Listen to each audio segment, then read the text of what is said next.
Hello বন্ধুরা, আজকে চলে এসেছি বিষ্ণুপুর মেলা। হ্যাঁ, 2023 সালে 36তম বিষ্ণুপুর বাণিজ্য মেলা।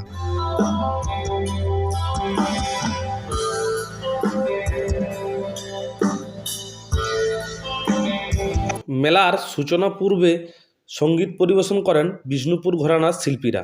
জেলা প্রশাসনের উদ্যোগে এই মেলা চলে 27শে ডিসেম্বর পর্যন্ত। জেলার অর্থনৈতিক উন্নয়নের সঙ্গে পর্যটন, হস্তশিল্প ও সংস্কৃতির প্রদর্শন ও প্রচারের লক্ষ্যে 1988 সালে সূচনা হয় এই বিষ্ণুপুর মেলার। প্রতি বছর 23 থেকে 27শে ডিসেম্বর পর্যন্ত নিয়ম করে অনুষ্ঠিত হয় এই বিষ্ণুপুর মেলার। বিষ্ণুপুর বললেই যেন চোখের সামনে ভেসে ওঠে বিরাট বিরাট ইতিহাস।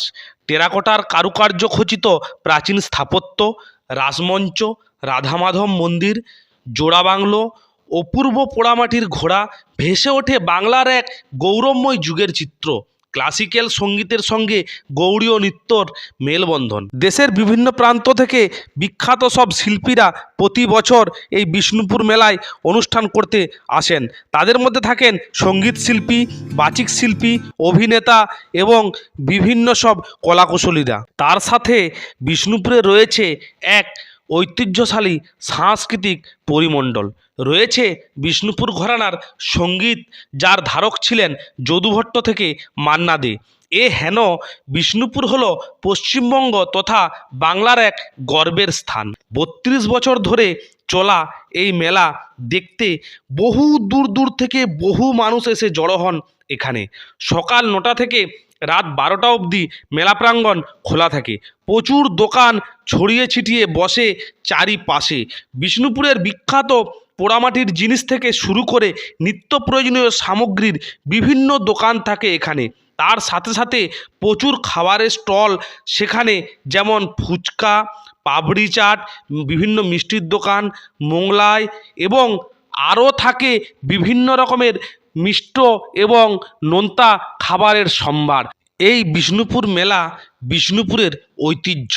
বিষ্ণুপুর কেন, গোটা বাঁকুড়া জেলার ঐতিহ্য তথা বিষ্ণুপুর মেলা আমাদের বাংলার গর্ব। এই মেলা শিল্প এবং সংস্কৃতির মেলবন্ধন। এখানে পাবেন বেতের এবং বাঁশের বিভিন্ন ধরনের কারুকার্য খচিত হাতে তৈরি করা জিনিসপত্র, যেমন বেতের চেয়ার, দোলনা, পাই, ঝুড়ি ইত্যাদি ইত্যাদি।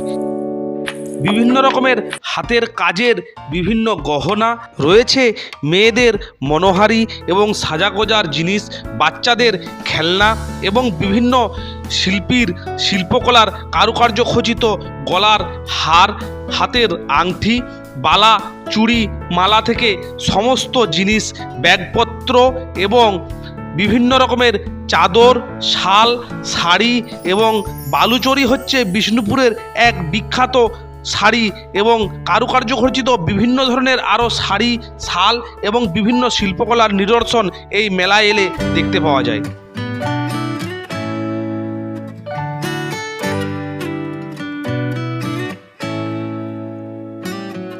আরও নিত্য নতুন বিভিন্ন ধরনের হাতের কারুকার্য খচিত ব্যাগ, ঘর সাজানোর জিনিস, পোড়ামাটির জিনিস, চীনামাটির কাপ, হাতি, ঘোড়া সমস্ত কিছু মিলিয়ে এ যেন এক নতুন জিনিসের এবং নতুন রূপের সন্ধান মেলে বিষ্ণুপুর মেলায় এলে।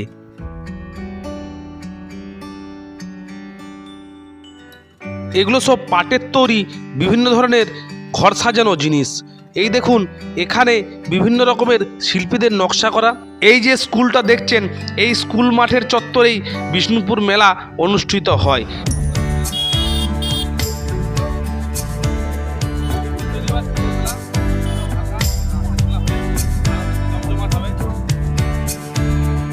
প্রচুর দোকান বসে এবং বিভিন্ন রকমের অনুষ্ঠান এবং বিভিন্ন শিল্পীদের নিদর্শন এবং খাবারের দোকান এই মেলার প্রধান আকর্ষণ।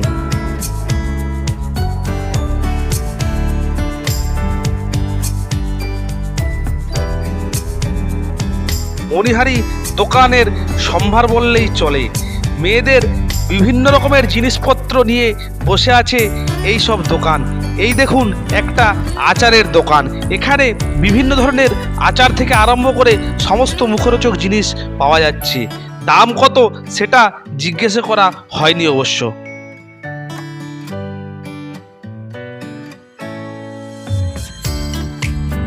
দেখুন মাটির তৈরি বা পোড়ামাটির তৈরি বিভিন্ন ধরনের মূর্তি, কাপ, বিভিন্ন ফুলদানি, আরও বিভিন্ন ঘর সাজানো জিনিস আপনি এখানে এলে পেয়ে যাবেন মনের মতো দামে এবং মনের মতো জিনিস।